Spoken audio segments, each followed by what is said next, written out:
સુરતમાંથી અલગ અલગ વ્યક્તિઓ પાસેથી ભાડાથી બેંક એકાઉન્ટ ખોલાવીને તેની કીટો દુબઈ મોકલવાના ચકચારિત કૌભાંડમાં માસ્ટર માઇન્ડ મિલન દરજીના વધુ 2 સાગરીતને સાયબર સેલે પકડી પાડ્યા હતા।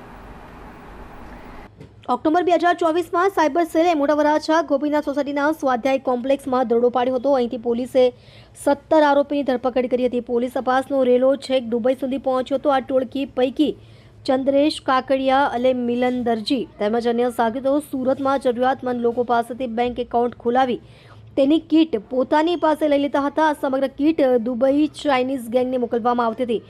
છેલ્લા 1 વર્ષથી આ ટોળકી અંદાજિત 261 જેટલી કીટો દુબઈ મોકલી હતી। આ ટોળકી ચાઇનીઝ ગેંગ ફ્રોડના રૂપિયા USDTમાં કન્વર્ટ કરાવવામાં આવતા હતા। સાયબર પોલીસ દ્વારા કરાયેલી આ તપાસમાં આ કૌભાંડનો આંકડો 197 કરોડને પાર કરી ગયો હતો। આ તમામ રકમ દ્વારા USDT ખરીદીને તેના દ્વારા હવાલા કૌભાંડ આચરાયું હતું। આ ચાઇનીઝ ગેંગ અને મિલન દરજી ગેંગ સામે 8 માસ પહેલા ગુસ્સીટોક દાખલ કરાયો હતો। દરમિયાન સાયબર સેલે ગતરોજ મિલનના વધુ 2 સાગરીત મયુર ઉર્ફે બેરિયો દયાળભાઈ કાકડિયા અને વિશાલ ઉર્ફે ગોળી ભરત ગોધાણીને પકડી પાડ્યા હતા। મયુર મુખ્ય સૂત્રધાર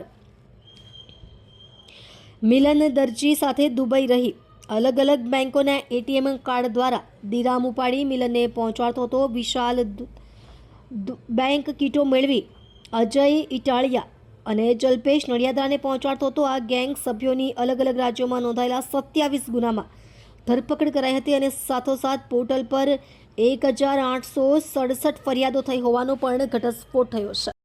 ગયા વર્ષમાં સુરત શહેર સાયબર સેલ દ્વારા એક ગુસ્સી ટોકનું કેસ નોંધવામાં આવ્યું હતું મિલન દરજી ગેંગના વિરુદ્ધ, જે દુબઈ ખાતેથી આંતરરાષ્ટ્રીય ઓર્ગેનાઇઝ સાયબર ક્રાઇમનું સિન્ડિકેટ ચલાવે છે। અને આ ગેંગમાં અગાઉ 17 આરોપીઓની ધરપકડ કરવામાં આવેલ હતી અને જે 2 આરોપી છેલ્લા 1.5 વર્ષથી નાસ્તા ફરતા હતા એમની ધરપકડ હવે કરવામાં આવી ગઈ છે। અને એ બંને આરોપીઓ વિરુદ્ધ અને આખી ગેંગ વિરુદ્ધ ટોટલ 27 અન્ય ફરિયાદો આખા દેશમાં નોંધાયેલ છે। અને એના સિવાય આ લોકો પાસેથી જેટલા પણ બેંક એકાઉન્ટ અને કીટો મળ્યું છે તો એના સામે 1800થી વધારે NCRP કમ્પ્લેન્ટ્સ પણ આખા દેશમાં નોંધવામાં આવી છે। કઈ જગ્યાથી આરોપી પકડાયા છે ને કઈ રીતે બાતમી મળી? અમે લોકોને બાતમી મળી કે છેલ્લા 1 વર્ષથી એ લોકો સુરતમાં હતા અને અમે લોકો એમને શોધવાનો પ્રયાસ કરતા હતા। પછી ગઈકાલે ખબર પડી કે એ લોકોએ કંઈક ટેક્સટાઇલની ખાતામાં નોકરી લઈ લીધી છે અને વરાછા ખાતેથી એમની ધરપકડ કરવામાં બંનેની અગાઉ 17 આરોપી પકડાઈ ચૂક્યા છે અને હવે આ બેને આપણે સમાવેશ કરીએ તો ટોટલ 19 આરોપીઓ થઈ જશે આ ગુસ્સી ટોકના ગુનામાં।